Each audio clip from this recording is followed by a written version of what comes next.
زي أفوت ميديا يسلم تنا بالنفس استفلالي بوتان كنتاتن كونكم مدلاوت أفوت ميديا تكاتلو كبراتنا كبرانا نسات زي توادرو وانا مع بالتات هزنا لكم قريبنا لنا عبراوت أنحتكم سناكم بمعدام ناب زرزراتهم تسقاقرنا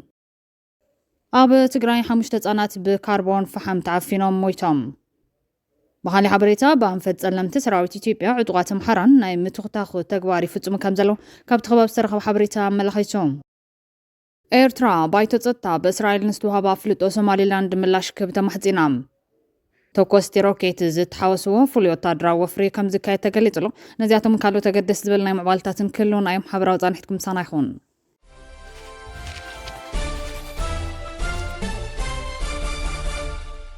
بقدامنت إثيو تيليكوم 23 مئة وسخ قلقالوت أمور إنترنت وسخ كفليت كم زجورة فليتهم لومي 10 تحساس بستفلالين إنترنت أمور وسخ كم زجورة محبرة ميديو علاو جيرو إثيو تيليكوم 23 مئة وين بستفلالين أي أمور قلقالوت وسخ كم زجورة نتقلت قد محزي أب تليبر سبور أب زجبر زنبر عدقيت أمور قلقالوت 10 مئة بونس ناب 10 مئة لعل كم زبولة قليتهم مستوسخ تتحيزو أبني حدا بر كل تبر حمش تبر نحد ساعات أمور قلقالوت من معينة وسخ كم زجورة فليتهم بتوسخون التكال لوميا بتعلاو زقورة مجلتي طال العميلاتو 86 مليون كم زوج حفليتهم بخالو وجان نابا تجراي حمش تزانات بكربون فحم تعفينهم مويتهم أو كتم عدوا زجهار فحم بزنقلو كربون تعفينهم حمش تزاونتي هوتهم حالف لهم تحدقات مال 19 تحساس كل تشون 10 منتنا قازرا جز قطري كم زقانفة بوليس دوما خليف ليتهم أبتختما أبطابي علولا دا جبريل أب حد جزا دقيسهم زنورو دق غل تسدران حمش تزاونتي هوتهم كم زحلفة بوليس سرقاقيتو لهم تما أسال حدقا كيقوان حبرت سب قبوت نقاك قبر كومشن بوليس تقراي هبعلاوي محبراو قطو تحساسيبو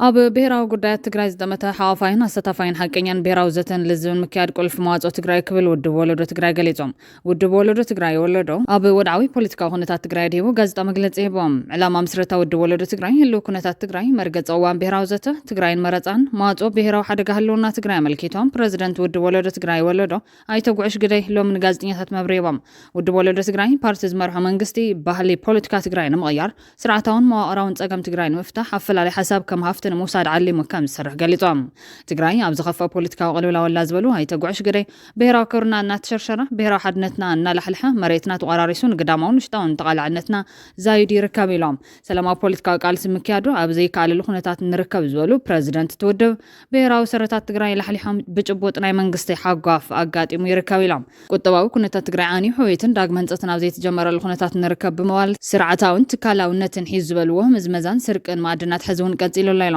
بزي متكبار 3 عام زغطروا على البريتوريا نفرمت توعلي منغس فيدرال حوحتن عنقفتن تحتتن يوم بمال كسيسام ابا تقراي تفطير زل حقاف منغست نملا مكياد مرصاد لا ولا كان تخونه مجمرا كمالو زلهم روحيتات زرزرام نصا فتحوي حقان سلامون مرصان خكيت بهراو زتب مسلات مجمرها بهراو سم مبصح قصالي غزاو محدار كم بحدش متياش بوليتيكا تقراي ካብ ዕጥቁ ነጻ ካውን ምግባር የድልክ ብሉ ገሊጾም ካብ ዝብተሳኺ ግዛታው ሓድነት ትግራይ ክረጋገጽ ተመዛበልትን ዝተሰደዱን ተጋሩ ሕስኖም ተማሊን ኣመረበቶም መምላስ ሙጻወረርት ሓይልታት ንመረጻ ድሌት ዝኾነ መሰረተ ልምዓታት ምምላእ ግድን ከም ዘድሊ ነጽሮም ኣብ ብሄራዊ ጉዳያት ትግራይ ዝተመተ ሓዋፋይን ኣስተታፋይን ብሄራዊ ዘተን ለዝብን ምክያድ ቁልፍ መዋጮ ትግራይ ምዃኑ መርገጽ ውድቦም ዘፍለጡ ኣይተ ጉዕሽ ግዳይ ተሳትፎ ከሎም ፖለቲካ ሓይልታት ትግራይ ዘረጋግጽ ሓዋፋይን ኣስተታፋይን ግዛው ምሕዳር ትግራይ ከም ብሓድሽ ቅጣይ ፀውዖም እናተላዘብናን እናተዛተናን እምበር እናተደፋናን እናተረሓቕናን ንፈትሖ ፀገም ኮነ ንድሕኖ ብሄር ትግራይ የለን በመዋል ድሕነት ትግራይ ኣብ ምስፋሕ ዲሞክራሲ ምዃኑ ገንዚቦም ንትግራይ ዘሰጋገር ኣብ መሰረታዊ ጉዳያት ጠሚቱ ኩሎም ብሄራዊ ሓይልታት ዝሳተፍሉ ካብ ቂምን ጽለን ፖለቲካዊ ሸፈጥን ነጻ ዝኾነ ሓቀኛ ብሄራዊ ዘተ ምክያድ ከም ዘድልን ውድቦም ከም ዝድግፈን ኣፍሊጦም ኣፈላሊ ሓሳብ መማረፂ ሃፍቲ ብምዃኑ ፖለቲካዊ ውድባት ትግራይ ኣብ ብሄራዊ ጉዳያት ሓቢሮም ክሰርሑ ተላብዮም ኣለዎም ረብሓታት ትግራይ ንምርግጋጽ ትሕቲ ኩናት ብመሰረት ሕገ መንግስትን ውዕሊ ፕሪቶርያን ምስ መንግስት ፌደራል ሓቢርካ ምስራሕ ከም ዘድሊ ድማ ኣመላኺቶም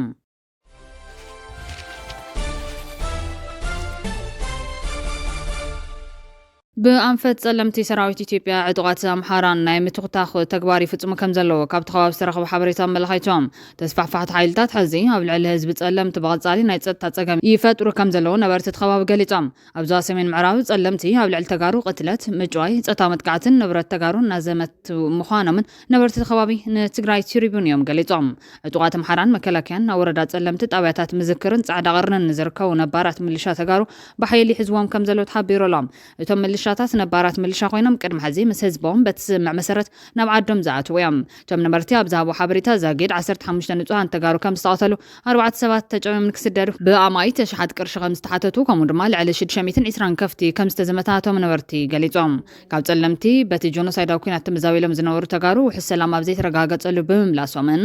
ናይ ድሕነት ጸገም እናሃለወ ከም ዝተመለሱን ምስ ተመለሱ እውን ዝባሰ ጸገም ጸጥታ ከም ዘሎ ወሲኾም ተዛሪቦም እቶም ነበርቲ ውዕል ፕሪቶሪያ ብዝተማለ መልክዑ ክትግበር ዝሓተቱ እንትኾን ማሕበረሰብ ዓለም ድማ ስቓይ ህዝቢ ጸለምቲ ከብቅዕ ክሰርሑ ጻውዒት ኣቕሪቦም ህዝብን ምሕዳርን ጸለምትን እናተጋፍዐ መዓልታዊ ህዝብን እናጮየን ንብረት ሃፍቲ ተፈጥሮን ዓባይ ጸለምቲ እናጓሓለ ዝርከብ ተስፋሕፋሕ ሓይሊ ኣምሓራ መዓልታዊ ኣብ ጸለምቲ ዘውርዶ ዘሎ ግፍዕን በደለን በቓላት ዝዘረበ ኣይኮነን ዝብል እቲ ካብቲ ከባቢ ዝተረኽበ ሓበሬታ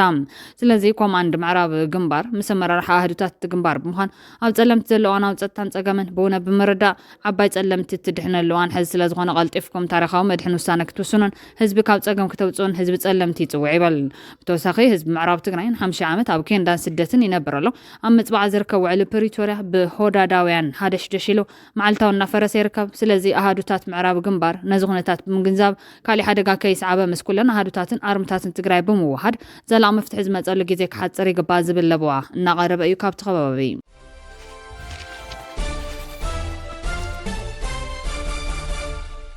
ኤርትራ ባይቶ ጸጥታ በእስራኤል ንዝተዋሃበ ኣፍልጦ ሶማሊላንድ ምላሽ ክብ ተማሕጺና ኤርትራ እስራኤል ሶማሊላንድ ኣፍልጦ መሃባ ብዝምልከት ካብ ባይቶ ጸጥታ ሕብረት ሃገራት ዘየወላውል ንጹር መልሲ ክወሃቦ ጸዊዕ ኣላ እሱ ጉምቲ ዘባውን ዓለማውን ዘይምርግጋዕ ቅልውላውን ዕንወትን ከስዕብ ከም ዝቐልዎ ነጠንቃ እቲ ሚኒስትር ዜና ኤርትራ ብሰንበት ዘውፅኦ መግለጺ ተጸወታ ሚስጥር ዘይኮነስ ንሓያል እዋን ክጥጃ ዝጸንሐን ሓደገኛ ዘባውን ዓለማውን ቅልውላውን ዕንወትን ዘላዓዕል ሓደጋ ከም ዘለዎን ገሊጾም ፕረዚደንት ኢሳያስ ኣብ ዝሓለፈ ወርሒ ሕዳር ኣብ ግብፂ ኣብ ዘካየዶ ናይ 5 መዓልታት ዑደት ምስ ካይሮ ኒውስ ዝተባለ ቴሌቪዥን ሃገር ኣብ ዘካየዶ ቃል ምሕተት ብተመሳሳሊ ኣብ ዞባ ቀርኒ ኣፍሪካ ዘሎ ቁርቁሳት ብሰንኪ ምትእታው ዝተፈላለዩ ሓይልታትን መንግስታትን ዝተሓላለኸ ምዃኑ ተዛሪቡ እምባሩ ይዝካር ሶማልያ 3300 ኪሎ ሜትር ገማግም ባሕሪ ዘሎ ሃገር ክንዲ ዝንሓቱ ገማግም ባሕሪ ኣብዚ ስትራቴጂካዊ ስፍራ ድማ ነቲ ሃገር ርግኣት ከሊእዋ ክብል ድማ ተንቢዮ ነይሩ ናብ ኣስመራ ብዝተመለሰሉ ቴሌቪዥን ኤርትራ ኣብ ዝሃቦ መግለፂ እውን በዚ ሕዚ ዘሎ ኩነታት ማለት እውን ሶማልያ ክለኣየራ ገማግም ባሕራን መሬታን ዝሕሉ ላዕላዊ ትካላት ዘይብላ ውድቕቲ ሃገር ኮይናትሉ ኣብ ዘላዋን ብውሽጣዊ ዓቕማ ክትገብሮ ትኽእል ድሩት እዩ ድሕር ምባል ነዚ ነዊሕ ገማግም ባሕሪ እዚ ንምሕላው ውሽጣዊ ዓቕሚ ሶማልያ ግድን ክዓብን ክድልድልን ኣሎ ካብ ነዊሕ ግዜ ቅድሚ ናጽነትናን ከይተረፈ ጀሚርና ንሶማልያ ኣብ ጽቡቕ ቁመና ንምምጻእ ክንሰርሕ ጸኒሕና ኢና ኢሉ ነይሮም ኣብ ዝሓለፈ ሒደት ዓመታት ኣስታት 10,000 ወታደራት ሶማልያ ኣብ ኤርትራ ሰልጢኖም ናብ ሃገሮም ከም ዝተመለሱ ይዝከር ብዘካዚ ኣብቲ ምስ ሶማልያ የመን ጅቡትን ኦማንን ዝዳበቡ ወሽመጥ ዘሻغل ወታደራዊ ኩነታት ይምዕብል ከም ዘሎ ኣሚቶም እቲ ዋናው መግለጺ ሚኒስትር ዜና ኤርትራ ድማ እቲ ብእስራኤል ዝተወሰደ ኣፍልጦ ሃገርነት ሶማሊላንድ ኪነተ በግሶታትን ኩነኔን ምንጻግን ድማ በደረጃ ባይቶ ጸጥታን ኣባላቱን ዘየወላውል ንጹር መልሲ ክወሃቦ ይግባእ ይበል ቀዳማይ ሚኒስትር ቤንጃሚን ኔታንያሁ ብዓርቢ 26 ታሕሳስ 2025 ኣብ ዝሃቦ መግለጺ እስራኤል ንሶማሊላንድ በወግዒ ከም ነጻ ሃገር ኣፍልጦ ከም ዝሃበታ ብምግላጽ ቁጠባ ሕርሻን ማሕበራዊ ልምዓትን ናይ ምትሕባር መደባታ ከም ተስፍሕ ገሊጹ ነይሩ እዮም ብድሕሪ እዚ ኮሚሽን ሕብረት ኣፍሪካን ካልኦትን ንሶማሊላንድ ዝወሃብ ዝኾነ ይኹን ኣፍልጦ ብምንጻግ ንሓድነትን ሉዓላውነትን ሶማልያ ንምኽባር ዘለዎም ተወፋይነት ዳጊሞም ኣረጋጊጾም ቀዳማይ ሚኒስትር ሶማልያ ሓምዛ ዓብዲ ባረ እውን ሃገሩ ነቲ ብእስራኤል ዝተወሰደ ውሳነ ኣብ ልዕሊ ሉዓላውነታ ኮነ ኢልካ ዝተፈጸመ መጥቃዕቲ ብማል ከም ዝነጸጎ ገሊጾም ጅቡቲ ግብፅን ቱርክን ዝርከበን ሃገራት እውን ነቲ ስጉምቲ ብምንቃፍ ተቃውሞታትን ነስሚዕን ኣለዋ እስራኤል ንሶማሊላንድ ኣፍልጦ ምሃባ ካልኦት ሃገራት እውን ንዑ ክስዕባ ከተባብዕ ይኽእል እዩ እዚ ድማ ዲፕሎማስያዊ መርገጽታት እቲ ዞባን ተበጻሕነት ሃገራዊ ዕዳጋታትን ክውስኽ ይኽእል እዮም ሎሚ ሶኒ ባይቶ ጸጥታ ሕቡራት ሃገራት እስራኤል ንሶማሊላንድ ከም ሃገር ኣፍልጦ ምሃባ ብዝምልከት ንምዝታይ ህፁፅ ኣኼባ ጸዊዕሎም እተን ኣባል ሃገራት ነቲ ስጉምቲ ክኹንኖ ከም ዝኽእላ ግምታት ኣሎም ሶማሊላንድ ብ1991 ካብ ሶማልያ ብወግዒ ድሕሪ ምፍላያ ካብ ሞቃዲሾ ይኹን ማሕበረሰብ ዓለም ከም ሃገር ኣፍልጦ ከይረኸበት እያ ጸኒሓ ካብ 2018 ንድሓር ምስ ሞቃዲሾ ወግዓዊ ዲፕሎማስያዊ ርክባት ጀመረት ኤርትራ ኣብ ዝሓለፉ ሒደት ዓመታት ብኣሽሓት ዝቑጸሩ ወታደራት ሶማልያ ከተሰልጥን ምጽናሕ ይፍለጥ እቶም ኣብ ታህሳስ 2022 ናብ ሃገሮም ዝተመለሱ ቀዳማይ ዙርያ ሰልጠንቲ እውን ኣብታ አንጻር እስላማውያን ዕጡቓት ዝካየድ ስርሒታት ተሳተፉ ምህላዎም ይሕበር ብድሕሪ እውን ኣብ ኣሃዱታት መካናይዝድ ፍሉይ ሓይሊ ባሕርን ሓይሊ ኣየርን ዝስልጥኑ ሶማልያውያን ናብ ኤርትራ ተላኢኾም ነይሮም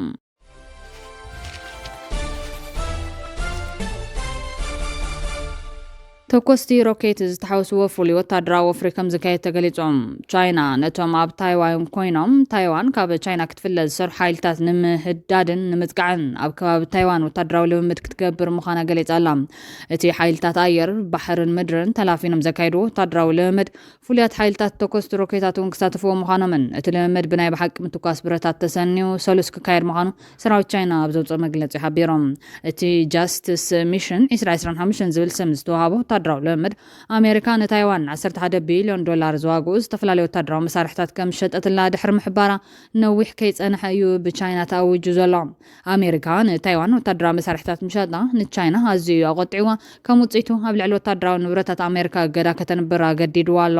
ብዘይካ እዚ ቻይና ተኣካል ግዛት እያ ትብላ ታይዋን ኣብዚ ዓመት እዚ ወታደራዊ ዓቕማ ንምድልዳል ዝገበረት ሓያለ ሸመታ ኣጽዋር ኣቆጢዕዋ ኣሎ። ቤት ጽሕፈት ፕረዚደንት ታይዋን እቲ ቻይና ኣብ ከባቢ ታይዋን ከካይዱ እየ ዝበለቶ ወታደራዊ ልምምድ ንዓለም ለኻዊ ሕግታት ዝጥሕስ ይብማል ኣይፈሎም። ሚኒስትር ምክልኻል ታይዋን ብወጋኑ ሎሚ ሰኒ ወጋሕታ ብወታደራውያን ነፈርትን መራኽቢ ወገን ቻይና ኣብ ከባቢ ታይዋን ከም ዝተረኣየ ብምሕባር ስርዓት ሚሳይል ምክልኻል ነፈርቲ ይከታተልን ከም ዘሎ ሓቢሩ እዮም። ሰራዊት ኣብ ሓያል ተጠንቀቕ ከም ዘሎ ብምሕባር ድማ ንህዝቡ ካብ ዝኾነ መጥቃዕቲ ንምክልኻል ድሉው ከም ዘሎ ሚኒስትር ኣፍሊጦም። ንከባቢ ወሽመጥ ታይዋን ዝከታተል መብራዊ እዚ ቻይና ኣብ ዌይቦ ዝተባሃለ ማሕበራዊ ሚድያ ኣብ ዝለጠፈ ጽሑፍ ነቲ ወታደራዊ ልምምድ ዕርዲ ፍትሒ ኢሉ ገሊጹ ኣሎ። ቻይና ነዊሕ ዓመታት ታይዋን ብሰላማዊ መንገዲ ምስ ቻይና ክትጽንበር እኳ ክትጽውዕ እንተጸንሐት ዝምስ ዘይኸውን ግን እታ ደሴት ማለት እውን ታይዋን ካብ ቻይና ከይትንጸል ሰላማዊ ዘይኮነ ኣገባብ ክትጥቀም ከም ትኽእል ሕግታት ብምጥቃስ ክትሕብር ጸኒሓ እያ።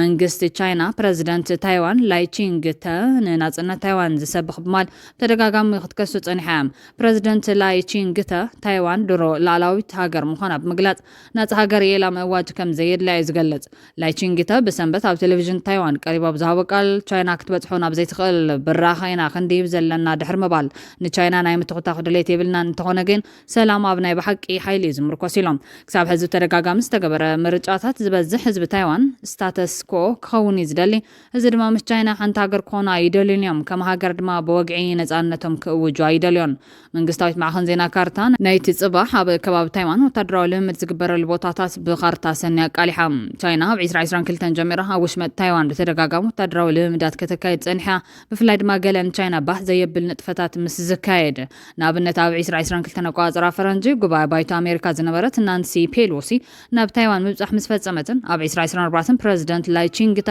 ቃለ መሓላ ምስ ፈጸመን ቤጂንግ ከይዋዕልን ከይሓደረን እያ ኣብ ከባቢ ታይዋን ወታደራዊ ልምምዳት ጀሚራ። እቲ ናይ ቀረባ ተዘክሮ ድማ ኣብ ዝሓለፈ መያዝያ ኣብ ወሽመጥ ታይዋን ዘካየደት ወታደራዊ ልምምድ ምጥቃስ ይከኣል።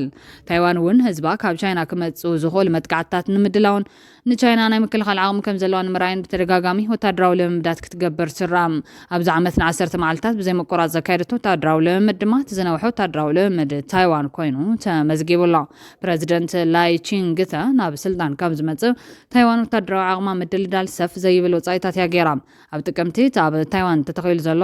ኣይሮን ዶም ናይ እስራኤል ዝመሳሰል ስርዓት ምክልኻል ካብ ተጻባትን ምክልኻል ኢና ተኺልና የሉ። ተኾነ ግን እታ ተጻባኢት ዝበላ ቻይና እያ ኣይበለን። ኣብ ዝሓለፈ ወርሒ ቻይና ንታይዋን እንተጥቂዓታ ጃፓን ንታይዋን ንምክልኻል ኢዳ ከም ተእቱ መራሒ ጃፓን ናብ ባይታ ሃገሩ ድሕሪ ምዝራቦት ዞባ ምትፍናን ካሊእ መልክዕ ሒዙ ተራእዮም። ከም ውጽኢቱ ቻይና ዜጋታታ ናብ ጃፓን ከይገሹ ኣጠንቂቓ እያ። ክቡራንን ቤተሰብ ኣፎት ሜዳ ነሳዓት ዜና ኣብኹም ከነብሎም ዝሓዝናዮም ሓፀርቲ ዋናው ዜናታት ኣቅሪብና ዛዚምና ስለተከታተሉና ዜና ንመስግን ላይክ ሼር ሰብስክራይብ ምግባር ቤተሰብ ኣፎት ሜዳ ኹኑ ሰሰናይ ነመናም